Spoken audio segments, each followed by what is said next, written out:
अस्सलाम वालेकुम प्यारे बच्चों, welcome to my channel note 360। बेटा जी, आज का हमारा टॉपिक बड़ा इंटरेस्टिंग होने वाला है। आप गेस करें कि आज का टॉपिक क्या है। तो बेटा, आज का टॉपिक ही गेस पेपर है, सही है जी। तो आज हम मैट्रिक क्लास का इंग्लिश के पेपर का गेस पेपर बताएंगे, मटेरियल प्रोवाइड करेंगे और आपको पेपर सॉल्विंग स्ट्रेटजी के बारे में भी बताएंगे। तो आज का हमारा टॉपिक सिर्फ सेक्शन ए पे मुश्तमिल होगा। वैसे ये वीडियो की पूरी सीरीज़ होगी जिसमें हम 9 से लेकर 12 क्लास के इंग्लिश के पेपर का पोस्टमार्टम करेंगे और हर एक के बारे में आपको कुछ मटेरियल भी प्रोवाइड किया जाएगा। तो बेटा जी, वीडियो को अपने दोस्तों और क्लासमेट के दरमियान शेयर कीजिए। अच्छा बेटा जी, चलते हैं जी फर्स्ट क्वेश्चन की जानिब। तो फर्स्ट क्वेश्चन है जी, which one of the following sentences होना चाहिए था। Which one of the following sentences possessive the adverb of place. इन सेंटेंसेस में किसके पास एडवर्ब ऑफ प्लेस है। तो पहले वैसे आपको एडवर्ब के बारे में पता होगा, लेकिन थोड़ा सा मैं बता देता हूँ। बेटा, एडवर्ब इस तरह का वर्ड होता है या वर्ड का मजमूआ होता है जो किसी वर्ब, किसी एडजेक्टिव या एक और एडवर्ब की मीनिंग में इजाफा करता है। मतलब ये हमें 4-5 क्वेश्चन का आंसर देता है। Why, when, where, how and to what extent. इन 5 क्वेश्चन का आंसर देगा। मतलब कि आपको किसी एक्शन के होने के बारे में, तरीके के बारे में कि वो किस तरह हुआ, कब हुआ, कैसे हुआ, उसकी फ्रीक्वेंसी क्या थी या उसमें कितनी शिद्दत थी, इसके बारे में आपको एडवर्ब बताएगा। मिसालों से मेरी बात आपको समझ आ जाएगी। मिसाल के तौर पर अगर हम एडवर्ब ऑफ मैनर की बात करें तो ये आपको कैसे का जवाब देगा। मतलब अगर ये कहता है कि शी डांस ग्रेसफुली, वो नाची लेकिन कैसे ग्रेसफुली। स्पोक, वो बोला कैसे, लाउडली। तो आपने चेक किया कि कैसे का जवाब एडवर्ब ऑफ मैनर दे रहा है। और मैनर का मतलब यही है कि किस तरीके से हुआ। तो दे वर्क डिलीजेंटली, तो उन्होंने लगन और मेहनत से काम किया। उन्होंने काम कैसे किया, डिलीजेंटली। तो ये तो हुआ एडवर्ब ऑफ मैनर। अब अगर बेटा बात की जाए एडवर्ब ऑफ टाइम की, तो एडवर्ब ऑफ टाइम में क्या होता है, ये आपको उस एक्शन का वक्त बताएगा। कैसे, I go to the gym tomorrow, I will go to the gym. अब मैं आपसे पूछता हूँ, ये बंदा कब जाएगा या मैं कब जिम जाऊँगा। आप बोलोगे कल। देखो कल क्या है, टाइम। तो व्हेन का जवाब जब भी देगा तो वो एडवर्ब ऑफ टाइम होगा। वी मेट लास्ट वीक, हम कब मिले, कब का जवाब दिए भाई, लास्ट वीक मिले, तो एडवर्ब ऑफ टाइम है। She walk up early in the morning, वो कब जागती है, अर्ली, सवेरे जागती है, इन द मॉर्निंग। सही है। तो ये क्या है जी, ये हमारा टाइम है। अर्ली क्या है, टाइम के बारे में ना, सवेरे सवेरे। अच्छा, एडवर्ब ऑफ प्लेस की बात करते हैं। ये जगह का बताएगा कि कोई एक्शन कहाँ हो रहा है। तो द केट सेट अपस्टेयर, अब बेटा केट बैठी, लेकिन कहाँ बैठी, अपस्टेयर, सीढ़ियों के ऊपर। ही लुक्ड एवरीवेयर, उसने देखा, कहाँ देखा। तो कहाँ का जवाब क्या देगा, एडवर्ब ऑफ प्लेस देगा। कहाँ, they went outside the two play, वो गए, कहाँ गए भाई, आउटसाइड। तो ये हमारा क्या हुआ बेटा जी, ये हमारा एडवर्ब ऑफ प्लेस हुआ। और अगर आप एडवर्ब ऑफ फ्रीक्वेंसी की बात करें तो ये मैंने आपको बताया, ये उसका पीरियड बताएगा कि कितने बार वो, कितने वक्फे से वो एक्शन हो रहा है। जैसे she always arrive early for meeting, अब वो पहुंचती है लेकिन ऑलवेज पहुंचती है। तो ये हमारा क्या, ये फ्रीक्वेंसी है कि हर बार ऐसे होता है।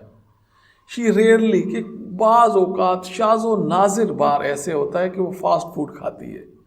They some time go for a walk after dinner, वो बाज औकात जाते हैं। तो देखो ये लफ्ज़ आपको फ्रीक्वेंसी के बारे में बता रहा है कि how often an action occurs, इसके बारे में जब बताएगा तो एडवर्ब ऑफ फ्रीक्वेंसी। और डिग्री जो है ना बेटा, डिग्री ये दूसरे एडजेक्टिव या एडवर्ब की शिद्दत बताएगी। आसान अल्फाज में एडवर्ब ऑफ डिग्री जो है ये दूसरे एडवर्ब या एडजेक्टिव की आपको डिग्री, शिद्दत बताएगी। कैसे, शी वॉज वेरी टायर्ड। अब देखो टायर्ड क्या है, शी टायर्ड है। अब प्रोनाउन को जो मॉडिफाई करेगा वो टायर्ड है, तो वो एडजेक्टिव हुआ। लेकिन इस एडजेक्टिव को मॉडिफाइड कौन कर रहा है, वेरी। तो ये मेरा एडवर्ब हुआ और ये उसमें मज़ीद शिद्दत का इजाफा कर रहा है। इसी तरह अगर आप इस एग्जाम्पल को देखें, the weather was extremely hot during the heat wave. अब देखो यहाँ मेरा सब्जेक्ट द वेदर है और इसको मॉडिफायर कौन कर रहा है, देखो बता रहा है कि हॉट, वाज हॉट, तो ये हॉट मेरा हॉट क्या है, ये एडजेक्टिव है, लेकिन एक्सट्रीमली इसमें शिद्दत बता रहा है। तो बेटा इस तरह हमारा ये एडवर्ब ऑफ डिग्री की भी आपको समझ आ गई। अभी वापस चलते हैं बेटा अपने क्वेश्चन की जानिब। तो वो कहता है कि आपने प्लेस के बारे में बताना है। बेटा पढ़ो, आई रैन अपस्टेयर, वाह जी मेरा तो इधर ही काम हो गया। कैसे, मैं भागा कहाँ, देखो वेयर का जवाब दिया, अपस्टेयर सीढ़ियों के ऊपर मतलब छत पे। तो ये मेरा एडवर्ब ऑफ प्लेस है और बेटा यही मेरा आंसर है। तो ये मेरा आंसर हो गया ए। अच्छा, do you usually play football, देखो अमूमन, यूजुअली अभी मैंने आपको बताया, देखो बार बार, इससे क्या, देखो हर बार, यूजुअली का मतलब क्या है, हर बार। तो ये मेरा एडवर्ब ऑफ फ्रीक्वेंसी है। वो फुटबॉल क्या खेलता है, बार बार, हर बार, मतलब यूजुअली बार बार फ्रीक्वेंसी है। द हॉर्स गॉलप्ड वाइल्डली, घोड़ा दौड़ा, सरपट दौड़ा, बहुत स्पीड से दौड़ा। देखो बता रहा है कि वो कैसे दौड़ा, वाइल्डली दौड़ा, तो ये एडवर्ब ऑफ मैनर है। The girl read the book silently, लड़की ने किताब पढ़ी लेकिन खामोशी से, तो ये मैनर है एडवर्ब। समझ गए बेटा, इंशाल्लाह अभी आपको एडवर्ब में मसला नहीं आना चाहिए। अगला पढ़ते हैं जी, he finish the dish of ice cream very quickly.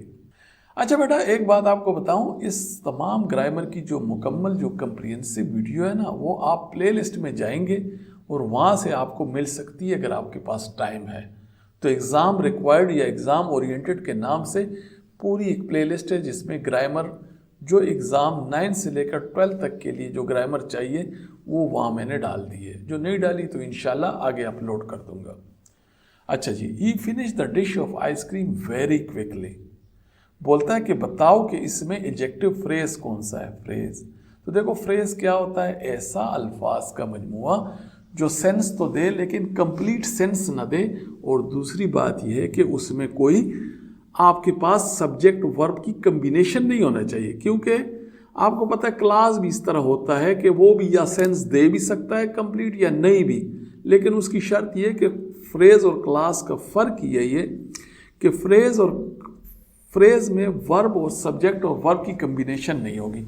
तो फ्रेज का पूछ रहा है, सही है, और आपको पता है एडजेक्टिव फ्रेज का पूछ रहा है, इसका मतलब है वो किसी नाउन या प्रोनाउन को मॉडिफाई कर रहा होगा।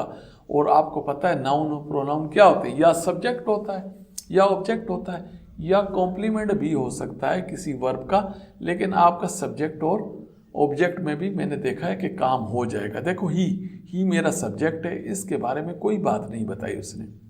फिनिश मेरा वर्ब है। अब द डिश जो है ना बेटा, ये मेरा सब्जेक्ट है। सब्जेक्ट है, डिश नाउन है ना, ये दी क्या है, ये तो डिटर्मिनर है, आर्टिकल जिसको आप कहते हैं। लेकिन देखो डिश के बारे में मजीद बताया गया है कि कौन सी डिश, ऑफ आइसक्रीम। तो ये जो ऑफ आइसक्रीम है ये मेरा एडजेक्टिव फ्रेज है, तो मेरा सी ये मेरा इसका आंसर है। और बेटा क्विकली क्या है ये बताओ। क्विकली मेरा एडवर्ब ऑफ मैनर है, ये बता रहा है कि उसने बड़ी तेज़ी से ख़त्म की।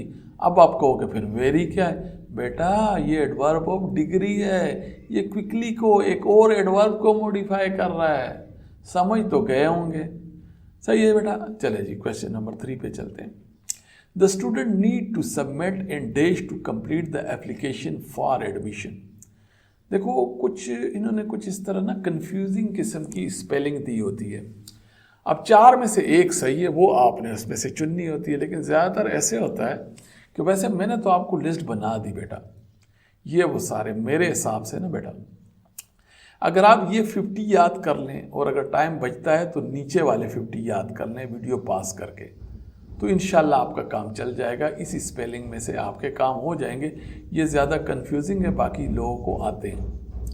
तो बेटा जी एफिडेविट मेरा यहाँ पे एफिडेविट की करेक्ट स्पेलिंग मुझे ये लगती है, तो ये इसका आंसर है। तो स्टूडेंट को ज़रूरत है कि वो जमा कराए एक हल्फनामा, सही है, ताकि वो एप्लीकेशन जो प्रोसेस है उसको कंप्लीट कर सके। अच्छा जी बेटा question number 4, fake diamond rings are quite affordable. तो जी बेटा जी फेक क्वाइट, अब देखो ये कह रहा है कि ये जो अंडरलाइन वर्ड है फेक, इसका सिनोनिम क्या है। तो देखो फेक का मतलब होता है जाली और इमिटेशन का मतलब भी नकल होता है। तो बेटा ये मेरा आंसर हुआ। ओरिजिनल का मतलब जेन्युइन, लाइल का मतलब क्या हुआ, वफादार, ट्रस्टवर्दी का मतलब क्या हुआ, काबिल भरोसा।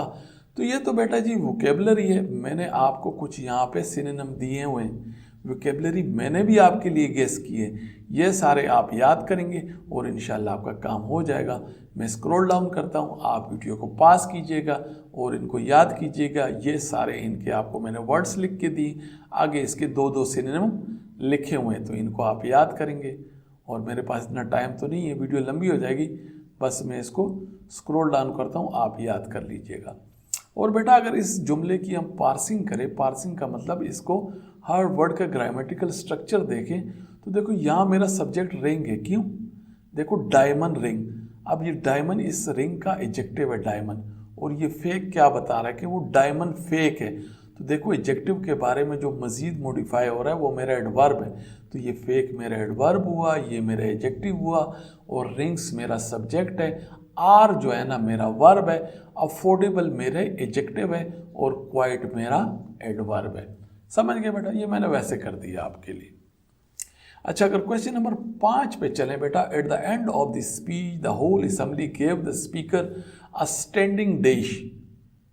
भाई एंड ऑफ द स्पीच पे आल असेंबली ने स्पीकर को स्टैंडिंग क्या दिया, देखो आपको अब इसकी मीनिंग पता होना चाहिए। तो ओवेशन क्या होता है, आपको अगर कोई ग्रुप आपके लिए तालियां बजाए ना, ग्रुप मिलके, इसको कहते हैं ओवेशन। तो स्टैंडिंग ओवेशन ही आएगा ना, खड़े होकर आपके लिए ताली बजाएगा, क्योंकि जीरिंग तो आप ताना तंस के लिए आप किसी पे जुमला कसे, वो जीरिंग होता है। अब चीयरिंग, चीयरिंग क्या होता है जी, ये खुशी का इजहार करने के लिए आप चीखें चलाए, सपोर्ट का आपको वैसे पता है। तो स्टैंडिंग ओवेशन। अच्छा बेटा, question number 6, if you can dash the cost of travel there is of course no substitute for visiting the country itself. कहता है अगर आप देखो, if you can dash afford, अगर आप बर्दाश्त कर सकते हैं, कॉस्ट ऑफ ट्रेवल, अगर आप ट्रेवल का खर्चा बर्दाश्त कर सकते हैं, तो बोलता है यहाँ पर कोई मुतबादिल, सब्स्टिट्यूट का मतलब क्या होता है, मुतबादिल नहीं है कि आप खुद विजिट करें पूरी कंट्री का, तो अफोर्ड ही आ गया, क्योंकि स्पेंड का मतलब भी खर्च करना है, एक्सपेंड का मतलब तो वो भी खर्च है। ये स्पेंड और एक्सपेंड दोनों सिनोनिम में याद रखना, और कैलकुलेट का मतलब आपको पता है, तखमीना, हिसाब लगाना। ओके, 7वें पे चले जी, Nafisa is afraid the spider. तो ये देखो, ये तो फिक्स प्रीपोजिशन, या आप इसको फ्रेजल वर्ब भी कह सकते हैं कि वर्ब के साथ जो प्रीपोजिशन है वही आएगी, इसको फ्रेजल वर्ब या फिक्स प्रीपोजिशन में भी बाज़ औक़ात हम पढ़ते हैं। तो बेटा जी आपको पता होना चाहिए अफ्रेड ऑफ समथिंग होता है, क्या, अफ्रेड ऑफ, ये मेरा आंसर है। अब आपके लिए गैस भी तो, गैस पेपर भी तो होना चाहिए बेटा। ये मैंने आपके लिए फ्रेजल वर्ब या फिक्स प्रीपोजिशन के कुछ आपके लिए लाया हूँ, इनको आपने क्या करना है, याद करना है। मैं स्क्रॉल डाउन कर देता हूँ, और आगे मैंने इसका ये देखो, अब ये फ्रेजल वर्ब है और आगे इसकी ये मीनिंग है, तो इन सब को आपने देखना है, याद करना है। इंशाल्लाह अल्लाह ने चाहा तो आपका काम हो जाएगा। सही बेटा जी, इनको अभी आपने, मैं स्क्रॉल डाउन कर देता हूँ और आपने याद कर लेना है।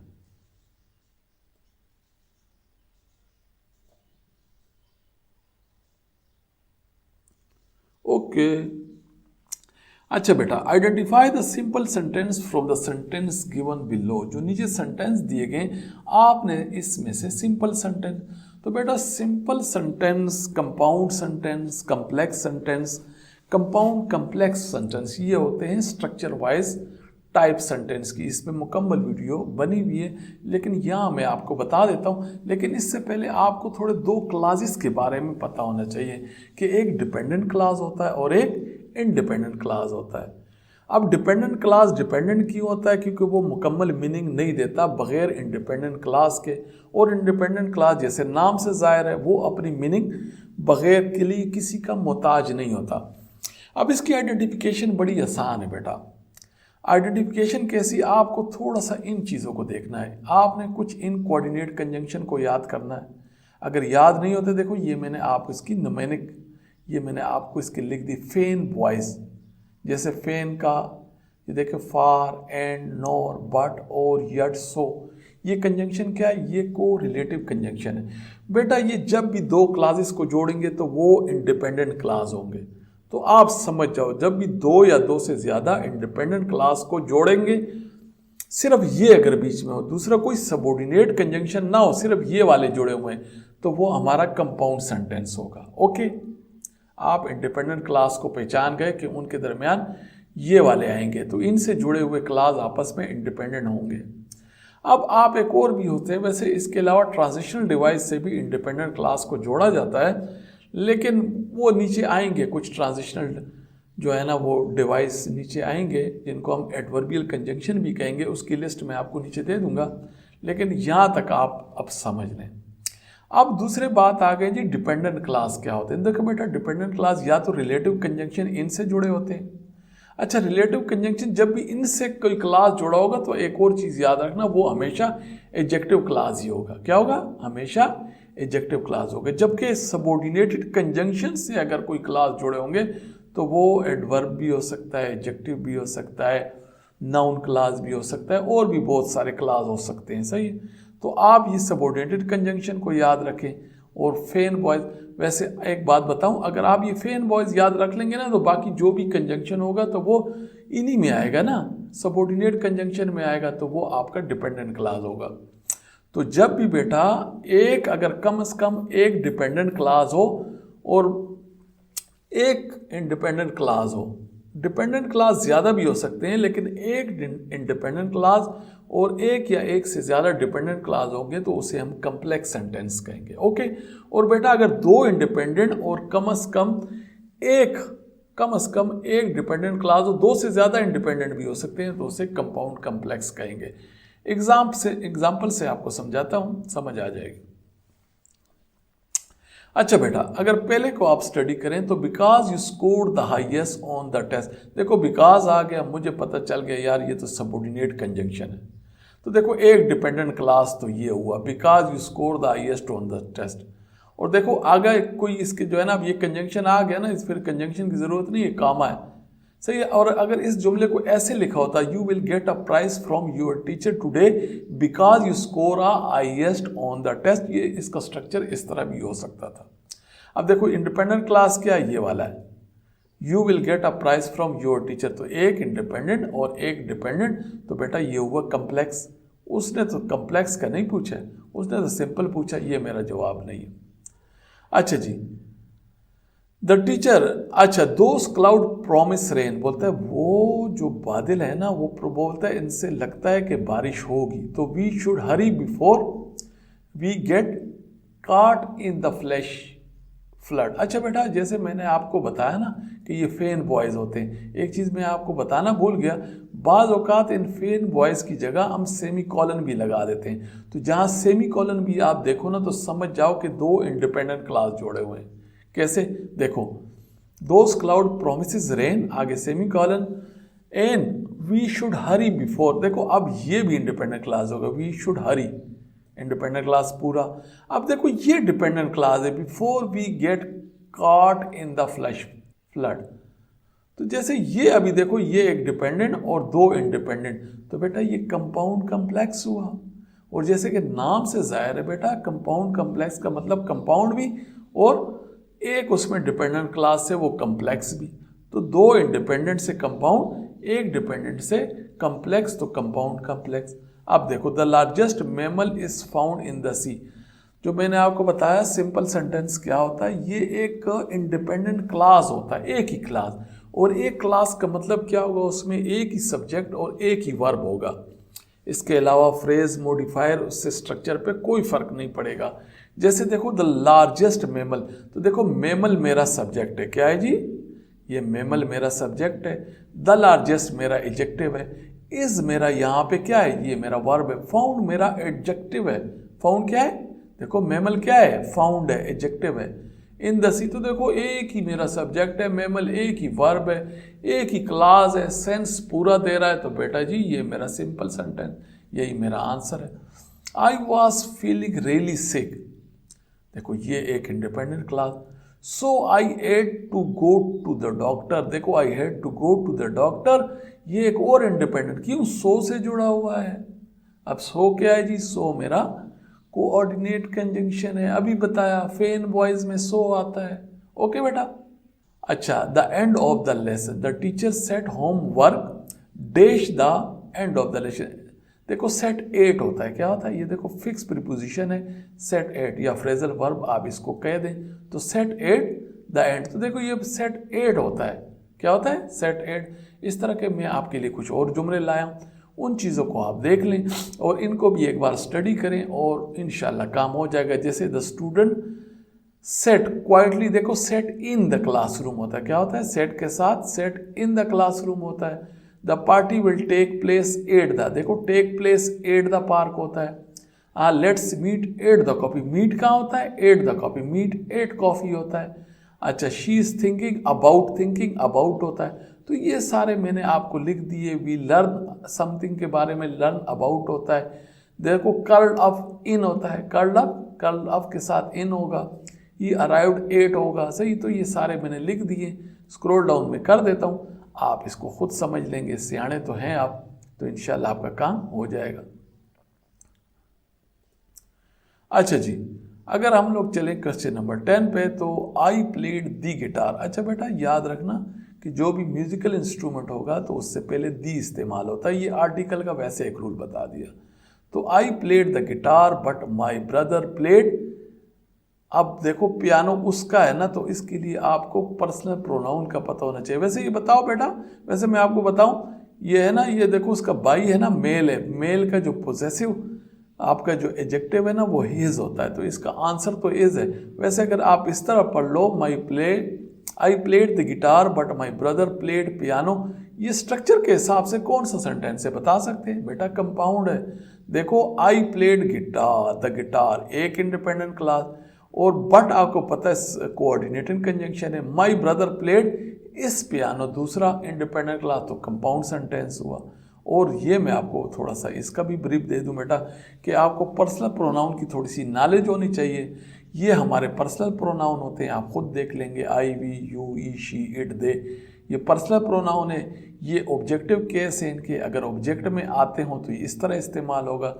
ये इनका पोजेसिव केस है, मतलब जो पोजेशन शो करते हैं। अब माइन आपका पोजेसिव एडजेक्टिव है और माइन जो माई पोजेसिव एडजेक्टिव है और माई आपका पोजेसिव प्रोनाउन है। इस तरह आप इनको देख लेना, रिफ्लेक्सिव केस है, या आप इंशाल्लाह वैसे मेरे ख्याल से तो कर लेंगे, नहीं तो इंशाल्लाह इस पे अलग सी वीडियो बनाएंगे। बहरहाल यहाँ पर चूंकि इसका बाई था, इसके बाई के लिए इसका आंसर आएगा हिज, क्या आएगा जी, इस पियानो। अगर इसकी सिस्टर होती तो हर्ष आ जाता। Okay, question number 11, just before he got there a tree branch dash down on the car, बोलते हैं जैसे ही वो वहाँ पहुँचा, बोलते बिल्कुल उस वक्त उस पर एक गिरी।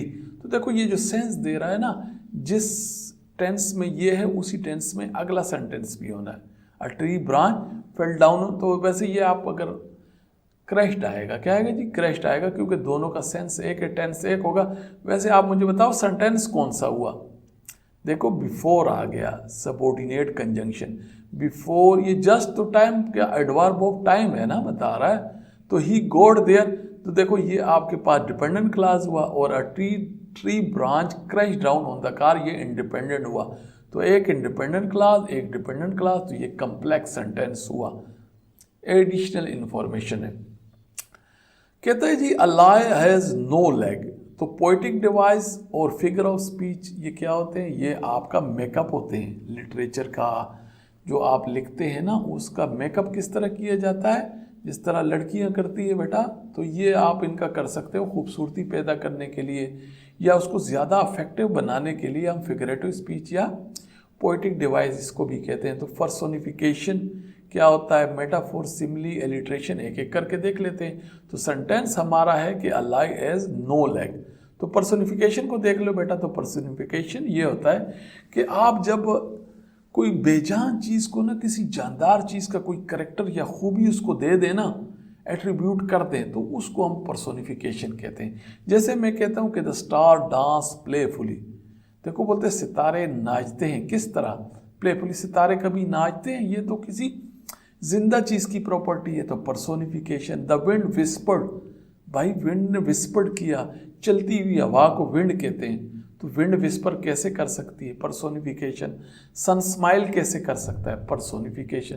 तो ये तो बेटा पर्सोनिफिकेशन आया। ओके, तो वैसे अगर इसको देख लो, a lion has no leg, तो टांगे ना होना या होना दोनों क्या है, जो माजूर होगा, जिसकी टांगें ना होंगी, तो ये भी कोई लिविंग थिंग की खूबी है ना। तो आपने लाई को दे दिया जो कि एक एक्सट्रैक्ट नाउन है, सही है। तो फिर ये क्या हुआ, पर्सोनिफिकेशन। तो बेटा ये तो हुआ मेरा आंसर।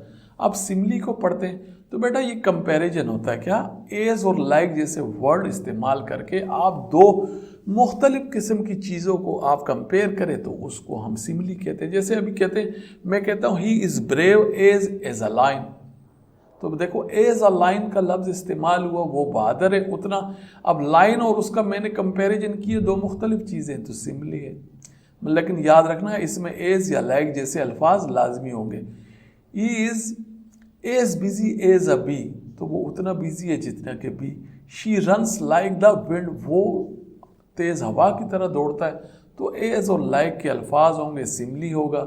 जब मेटाफोर होगा तो जाहिर है ये भी कंपैरिजन है, लेकिन ये डायरेक्ट कंपैरिजन होगा। अब बेटा डायरेक्ट कंपैरिजन कैसे, मैं अब इसमें एज और लाइक जैसे अल्फाज नहीं इस्तेमाल होंगे, आप तारीफ पढ़ लेना खुद ही। टाइम इज़ अ थीफ, कि वक्त एक चोर है। The world is a stage, voice was music, तो मैंने उसकी वॉइस को म्यूजिक कहा, वर्ल्ड को स्टेज कहा और टाइम को चोर कह दिया डायरेक्ट। इसको हम मेटाफोर कहते हैं। जबकि एलिट्रेशन क्या होता है बेटा, इसमें जो हमने क्लास या फ्रेज लिखा होगा, जो इसके फर्स्ट जो कॉन्सोनेंट साउंड होगी ना वो सेम होगी। फर्स्ट कॉन्सोनेंट साउंड हमारी सेम होगी। जैसे मैं कहता हूँ Peter Piper picked a packed of pickled pepper. अब बेटा सब में क्या हो रहा है, पी की साउंड आ रही है। Sally sell sea shell by the sea shore, वो सेली जो है ना वो बेचती है सी शोर। कहाँ पे, सी शोर के साथ सी शेल बेच रही है। तो देखो बेटा Betty bought butter but the butter was bitter. तो क्या था, इस सब में क्या है, जो फर्स्ट कॉन्सोनेंट साउंड है वो सेम है। इस फिगरेटिव स्पीच को हम क्या कहते हैं बेटा जी, इसको हम कहते हैं एलिट्रेशन। एलिट्रेशन समझ गए। अब अगर क्वेश्चन नंबर 13 पे चलो, dash it was raining I still walk to school. देखो ये इन दोनों को जोड़ रहा है, एक इंडिपेंडेंट क्लास ये है, एक इंडिपेंडेंट क्लास ये है। जो पहले कोई दूसरा या ऊपर जो जिस क्वेश्चन की बात हुई थी, मैंने आपको कहा था कि जो आपकी जो सेंटेंस का स्ट्रक्चर आपने पहचानना था। मैंने कहा था कि बाज़ औक़ात ऐसे होता है कि दो इंडिपेंडेंट क्लास को ट्रांजिशन डिवाइस, जिसको एडवर्बियल कंजंक्शन भी कहते हैं ना, जोड़ा होता है। तो देखो वो सेंटेंस आ गया, आई स्टिल वॉक टू। अब देखो ये दो क्लास है जिनको किसी, अब ये बता रहा है कि आपने जोड़ना है, यहाँ ट्रांजिशन डिवाइस कौन सी आएगी, कॉन्सिक्वेंटली आएगी, एज अ रिजल्ट आएगी, अकॉर्डिंगली आएगी, आल दो आएगी। तो देखो ये दोनों एक दूसरे के अपोजिट बातें हैं। बोलते हैं ये बारिश हो रही थी लेकिन फिर भी मैं चला। तो देखो यहाँ पे आल दो आएगा, अगरचा के बारिश हो रही थी, दोनों चीज़ें कंट्रास्ट में, लेकिन फिर भी मैं स्कूल पैदल चला। कुछ मैं आपको ट्रांजिशन डिवाइस दे देता हूँ, इनको आपने याद करना है विद मीनिंग। तो जब आप जुमला पढ़ेंगे तो इन्हीं में से कोई फिट आएगा इंशाल्लाह। Further more, more over, additionally और इन एडिशन, चारों का मतलब ये कोई मज़ीद आप एक बात कर रहे हैं और उसी की तायीद में आप कुछ और बता दें। इनको आप ट्रांजिशन ऑफ कोहेजन बताते हैं, कोई एडिशन बताते हैं। ट्रांजिशन मतलब addition, transition device of addition, कोई मज़ीद बात बतानी हो। Furthermore, moreover, addition और इन एडिशन, मज़ीद ये कि, इसके अलावा, सही है। ऑन द अदर हैंड, इसके बरक्स। हाउएवर, ताहम। नेवरदलेस, फिर भी। और नॉनदलेस, बावजूद इसके। तो ये चारों क्या है, ये कंट्रास्ट शो करते हैं कि एक काम इस तरह हुआ है लेकिन इसके अलावा ऐसे। अब इनमें ना कोई भी यहाँ इस तरह आ सकता था, ये जो हमारा सेंटेंस है ना, इधर हाउएवर भी आ सकता था। क्यों, ये कंट्रास्ट शो कर रहा है, लेकिन चूंकि ऑप्शन में नहीं था लिहाजा जो ऑप्शन में आल दो था हमने वही चुना। अब देखो कॉन्सिक्वेंटली, देयरफॉर, दस, ये भी रिजल्ट बताते हैं।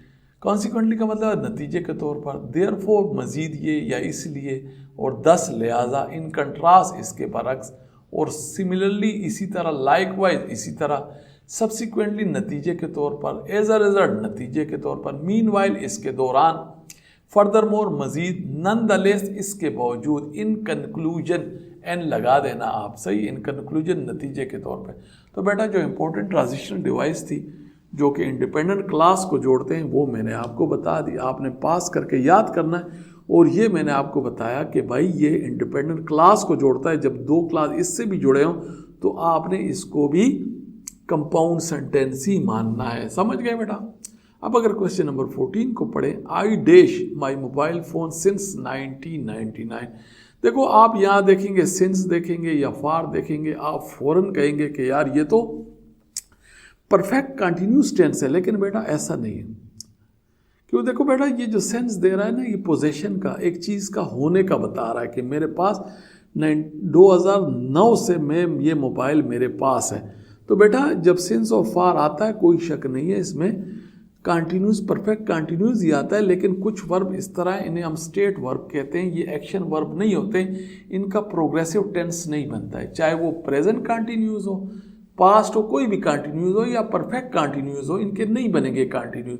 ऐसी सूरत में हम उसको पास्ट परफेक्ट, प्रेजेंट परफेक्ट उसमें लेके जाते हैं। तो बेटा मैं आपको वैसे कोई लिस्ट दे देता हूँ, ये वो लिस्ट है जो स्टेट वर्ब है। सही है जी, ये इनके आप प्रोग्रेसिव कंटिन्यूस टेंस नहीं बना सकते। जब ये वर्ब इस्तेमाल होंगे तो आपने क्या करना है, आपने उसको परफेक्ट में लेके जाना है। जैसे अब मैं इसको परफेक्ट में लेके जाने लगा हूँ, यहाँ मैं आई एम हैविंग नहीं लगा सकता, क्योंकि हैव में हैविंग लगाने से ये तो स्टेट वर्ब है, पोजीशन बता रहा है, कोई एक्शन तो हुआ नहीं है, तो ये तो फिर गलत हो जाएगा।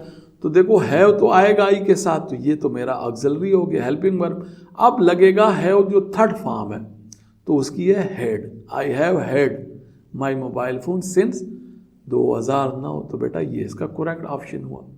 Life is but a walking shadow, जिंदगी कुछ नहीं है लेकिन चलता हुआ साया। देखो हमने क्या किया, लाइक एक एब्स्ट्रैक्ट नाउन है। क्या है जी? एब्स्ट्रैक्ट नाउन है। नाउन के बारे में भी आते हैं। अच्छा ये सिर्फ एक नहीं है कि हमने इस एक गेस्ट पेपर को, मॉडल पेपर को हमने स्टडी किया, बेटा आप बाकी को भी देखना, 9th 10th वालों को भी देखना।